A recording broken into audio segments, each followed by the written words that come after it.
சம்பந்தமாக இது சரபங்கா நதி, திருமணிமுத்தாறு, வசிஷ்ட நதி இதெல்லாம் இணைத்தால் இந்த சேலம் மாவட்டம் மட்டுமல்ல நாமக்கல் மாவட்டமும் வளம் பெறும். விழுப்புரம் மாவட்டத்தில் அந்த பகுதி கடைகோடி பகுதியில் தலைவாசல், சங்கராபுரம் அந்த பகுதியில் இருக்கிற சின்ன சேலம் பகுதியில் அங்கே பயனுள்ளதாக மிகப்பெரிய அளவில் பயனுள்ளதாக இருக்கும் என்று கோரிக்கை இருக்கிறது.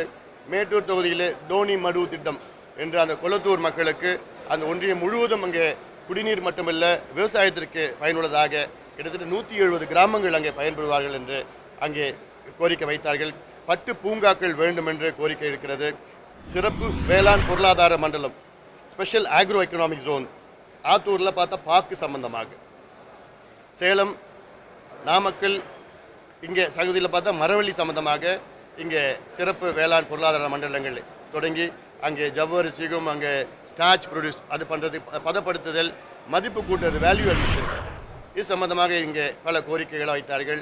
இங்கே அதிநவீன மருத்துவமனையை உருவாக்கணும். நான் அமைச்சராக அந்த நேரத்தில் 125 கோடி ரூபாயில் அதை கொண்டு வந்தோம். ஆனால் அதில் எந்த நிபுணர்கள் இல்லை, சிறப்பு மருத்துவர்கள்லாம் இல்லை, ஃபெசிலிட்டிஸ் இல்லை. ஃபெசிலிட்டிஸ் கட்டிடம் இருக்குது, ஆனால் அந்த துறைகள் தொடங்கலை, இன்னும் சூப்பர் ஸ்பெஷாலிட்டி துறைகளே இல்லை. அது பல போராட்டங்கள் நடத்தியும் அது பயனற்றதாக சரியாக வரலை. அதை உடனடியாக நாங்கள் செய்வோம். நாமக்கல்லிலே ஒரு மருத்துவக் கல்லூரியை நாங்கள் தொடங்குவோம். அது மட்டுமல்ல, இந்த சேலம் ரயில்வே கோட்டத்தை நாங்கள் கொண்டு வந்தோம். எங்களுடைய முன்னாள் மத்திய இணையமைச்சர் அரங்க வேலு அவர்களும் ஏகே மூர்த்தியும் மிகப்பெரிய சிரமங்களுக்கு மத்தியில் இந்த ரயில்வே கோட்டத்தை கொண்டு வந்து, ஆனால் அந்த பணிகள் எதுவும் நடக்கலை, முழுமையடையலை. பல நல்ல ரயில்வே புதிய திட்டங்களெல்லாம் நாங்கள் கொண்டு வந்தோம். சென்னையிலிருந்து சேலத்துக்கு புதிய ரயில்வே திட்டத்தை கொண்டு வந்து ஆத்தூர் வழியாக புதிய ரயில்வே பாதைகளை அமைச்சு நாங்கள் திட்டத்தெல்லாம் கொண்டு வந்திருக்கின்றோம். ஆக இந்த பகுதியின் வளர்ச்சிக்காக நாங்கள் பாடுபட்டு கொண்டிருக்கின்றோம். விமான நிலையம், சேலத்தில் உள்ள விமான நிலையம் விரிவாக்கம் செய்ய வேண்டும். விமானம் வரும் மீண்டும் அந்த சர்வீஸ் கொண்டு சேவை இங்கு மறுபடியும் கொண்டு வர வேண்டும் என்று அதை இப்பொழுதே நான் முயற்சி எடுத்துக்கொண்டிருக்கின்றேன். நிச்சயமாக ஆட்சிக்கு வந்தவுடன் முழுமையாக அந்த சேவைகள் மீண்டும் அங்கே செய்வதற்கு அத்துணை முயற்சி உறுதியாக நாங்கள் செய்வோம். மட்டுமல்ல, ஓமலூர் பகுதியில் வாசனை திரவியம் அந்த பூங்கா, சென்ட் ஃபேக்ட்ரி அதை கொண்டு வரதுக்கு, ஏன்னா அங்கே மல்லி சம்பந்தமாக, பூக்கள் சம்பந்தமாக அந்த பகுதியில் இருக்கிறது. ஆக ஒவ்வொரு பகுதியிலும் அங்கே என்னென்ன விளைச்சல் இருக்கிறதோ அதை சம்பந்தமாக கொண்டு வருவோம். சேலத்தில் செவ்வாப்பேட்டையில் அந்த கொலுசு வெள்ளி சம்பந்தம் 2 லட்சம் தொழிலாளர்கள் அங்கே பணியாற்றி கொண்டிருக்கிறார்கள். ஆனால் அவர்களுக்கு எந்த ஒரு வாழ்வாதாரம்னு சொல்ல மாட்டேன். நாங்கள் வாழ்க்கையில் சில பிரச்சனைகள் இருக்கிறது சம்பந்தமாக. ஆக மொத்தம் அங்கே பார்த்தீங்கன்னா கமாடிட்டி ட்ரைனிங், ஆன்லைன் ட்ரைனிங்னால இப்போ வெள்ளியும் தங்கமும் பிரச்சனை இருக்கிறது. இதனால் பல பேர் பாதி பேர் வேலையை விட்டுட்டு போயிட்டாங்க. ஆக இதுவும் இருக்கு. நாமக்கல் கோழி பண்ணை பிரச்சனை இருக்குது. கறி அந்த அமெரிக்காவிலேருந்து அந்த கோழிகள்லாம் அந்த கறிகளை இறக்குமதி செய்திருக்கின்றார்கள். அந்த கறியில் பார்த்தா கொழுப்பு அதிகமாக இருக்குது.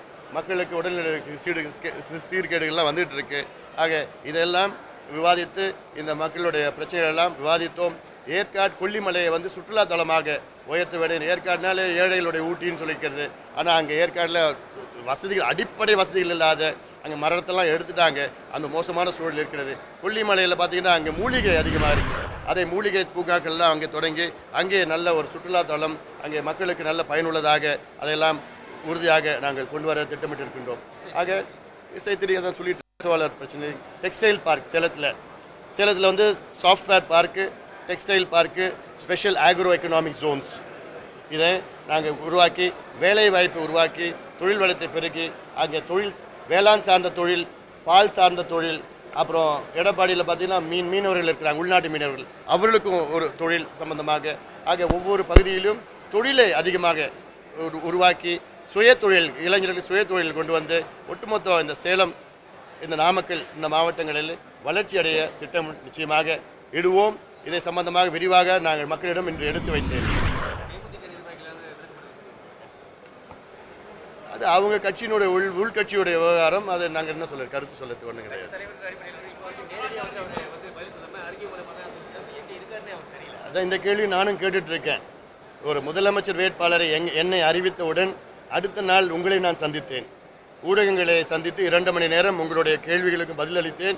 அது மட்டுமல்ல, என்னுடைய திட்டம் என்ன, தமிழ்நாட்டில் நான் என்ன செய்ய இருக்கின்றேன் என்று விலாவரியாக 2 மணி நேரம் நான் உங்களை சந்தித்து நான் விளக்கி சொன்னேன். அவரை முதலமைச்சராக, விஜயகாந்தை முதலமைச்சர் வேட்பாளராக அறிவித்து 13 நாட்கள் ஆகின்றனர். 13 நாட்களில் எங்கே இருக்கின்றார் என்று யாருக்கும் தெரியவில்லை. ஆனால் நேற்று மட்டும் அவருடைய கடிதம் மட்டும் வந்திருக்கிறது. அவருடைய கட்சி நிர்வாகிகளே நான் அடிப்படை உறுப்பினர் இருந்து எடுக்கப்பட்ட கடிதம் மட்டும். அந்த கடிதம் அவர் தான் கொடுத்தாரா இல்லை அவர் சார்பில் வேற என்ன கொடுத்துருக்காங்களான்னு தெரியல எனக்கு. அதில் வெளியில் வரணும், வந்து பேசணும், மக்களை சந்திக்கிட்டோம், ஊடகங்களை சந்தித்து விளக்கணும். ஒரு முதலமைச்சர் தான் என்னென்ன செய்ய போகிறாங்க நாங்கள் சொல்லிட்டு வரோம். அதனால் இது ஒரு பக்கம் இருக்கிறது. ஆனாலும் இது தமிழ்நாடு அரசியல் மிக மோசமான ஒரு சூழலில் சென்று கொண்டிருக்கிறது. பேரங்கள் நடந்து கொண்டிருக்கிறது. மற்ற கட்சிகளை உடைத்து பிரித்து இதை செய்து கொண்டிருக்கின்ற கட்சிகள் எல்லாம் இதை நாங்கள் வன்மையாக நாங்கள் கண்டிக்கின்றோம். ஒரு கட்சி என்றால் மக்களை நோக்கி மக்களுடைய பிரச்சனைகளை சந்திக்க வேண்டும், மக்களுடைய பிரச்சனைகளுக்கு தீர்வுகளை கொண்டு வர வேண்டும். அதையெல்லாம் விட்டுவிட்டு மற்ற கட்சிகளை உடைத்து கொண்டு பிரித்து கொண்டு அதை அவர்களிடம் சேர்த்து கொண்டிருக்கின்ற அரசியல், தரக்குறைவான அரசியல் தான் தமிழ்நாட்டை பார்த்து கொண்டிருக்கின்றோம். இது மக்கள் பார்த்து கொண்டிருக்கின்றார்கள். யாரையும் நாங்கள் ஆபாசமாக பேசுவது கிடையாது, யாரையும் நாங்கள் இழிவாக நாங்கள் பேசுவது கிடையாது.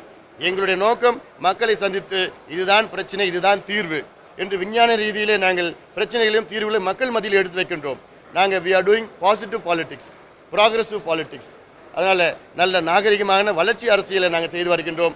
எங்களை மற்ற கட்சிகள் பின்பற்ற வேண்டும் என்று நாங்கள் கேட்கின்றோம்.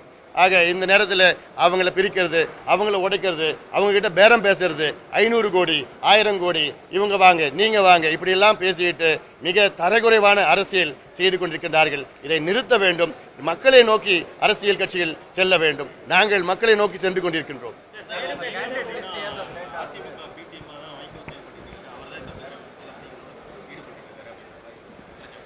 அதாவது இந்த குற்றச்சாட்டு இன்னும் சொன்ன போனால் வைகோ ஒரு குற்றச்சாட்டு சொன்னார்.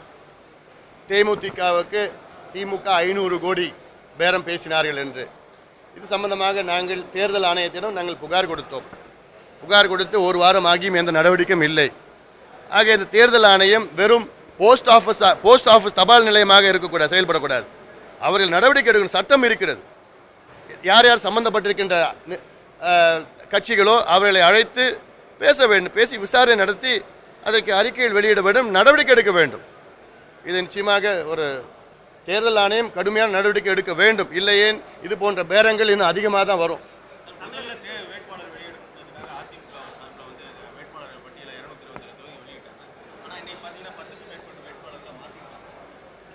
இன்னும் தேர்தல் நெருங்க 227 வேட்பாளர்கள் மறுபடியும் மாற்றுவாங்க. மேபி 226 மாற்றுவாங்கன்னு நினைக்கிறேன். அந்த அம்மா மட்டும் மாற்ற மாட்டாங்க. அதனால இதை நேற்றே சொல்லிட்டேன். நான் வேட்பாளர் பட்டியல் வெளியில் வந்தோன்னு சொன்னேன், இது இறுதி பட்டியல் கிடையாது, இதை மறுபடியும் மாற்றுவாங்க, தொடர்ந்து மாற்றிட்டு இருக்க போகிறாங்க. ஏன்னா அதிமுக கட்சிக்குள்ள மிகப்பெரிய உட்கட்சி பூசல் நடந்துட்டு வருது. யாருக்கும் திருப்தி கிடையாது. கட்சி நிர்வாகமும் ஒன்றும் கிடையாது. தமிழ்நாடு நிர்வாகமும் ஸ்தம்பித்திருக்கு.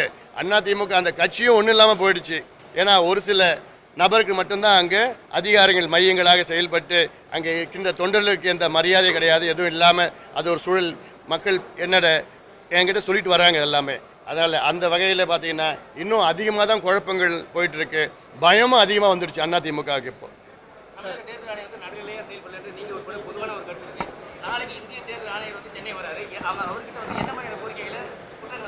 ஏங்க இன்னைக்கு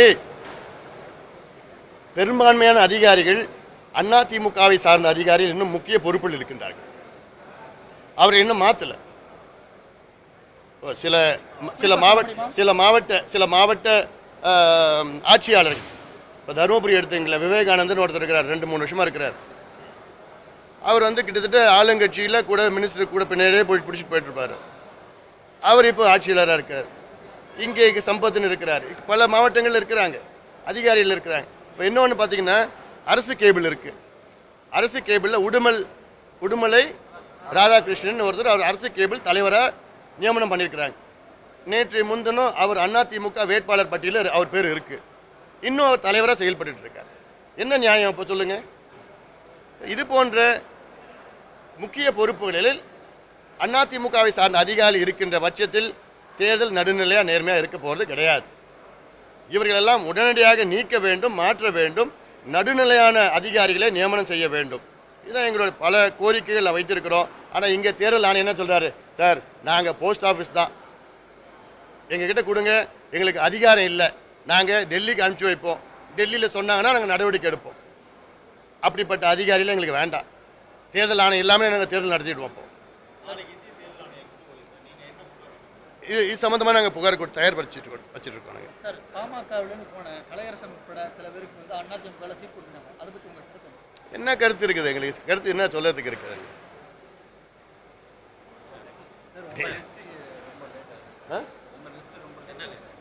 என்ன லிஸ்ட்டுங்க? விரைவில் வரும். தேர்தல் யுக்தி.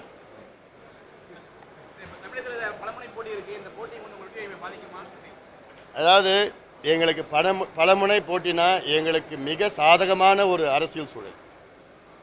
ஏன் எப்படி சொல்றேன்னா, இன்னைக்கு பாட்டாளி மக்கள் கட்சி தைரியமாக களத்திலே ஓராண்டு காலம் இருந்து வருகிறது. எங்களுடைய நிலைப்பாடு அதே நிலைப்பாடு தொடர்ந்து நாங்கள் வந்து கொண்டிருக்கின்றோம். எங்களுக்கு கூட்டணி அவசியமற்றது. எங்களுக்கு பலமே எங்களுடைய தன்னம்பிக்கை, எங்களுடைய தொண்டர்கள், இளைஞர்கள் தமிழ்நாட்டில் அரசியல் மாற்றம், ஆட்சி மாற்றம் வேண்டும் என்று பெரும்பான்மையான 90% of youngsters want to change. ரெண்டு கட்சியும் வேண்டாம், அவர்கள் எங்களுக்கு வாக்களிப்பார்கள். பெண்கள் அன்புமணியால் தான் மதுவை ஒழிக்க முடியும் என்ற நம்பிக்கை தமிழ்நாட்டில் அத்துணை பெண்கள் மனதில் இருக்கிறது, ஆழமாக இருக்கிறது. விவசாயிகள் அத்தனை பேரும் அன்புமணி ஒரு விவசாய குடும்பத்தில் பிறந்திருக்கின்றார். விவசாயத்தை பற்றி அன்புமணி தெளிவாக பேசிக் கொண்டிருக்கின்றார். அவர் வந்தால் விவசாயிகளுக்கு மிக நல்லது நடக்கும் என்று திட்டங்கள் கொண்டு வர வந்து அனைத்து விவசாய சங்கங்களும் முடிவு செஞ்சிருக்கிறார்கள். ஆக இந்த அடிப்படையில் பார்த்தீர்கள் என்றால் எங்களுக்கு நிச்சயமாக மக்கள் வாக்களித்து மாற்றத்தை கொண்டு வருவார்கள். அந்த நம்பிக்கை எங்களுக்கு அதிகமாக இருக்கிறது.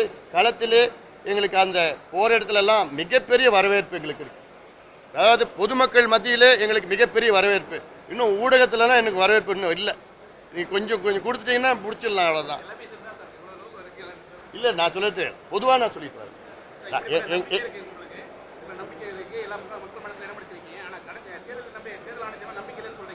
கடைசி நேரத்தில் வந்து இந்த வாக்குகள் அனைத்து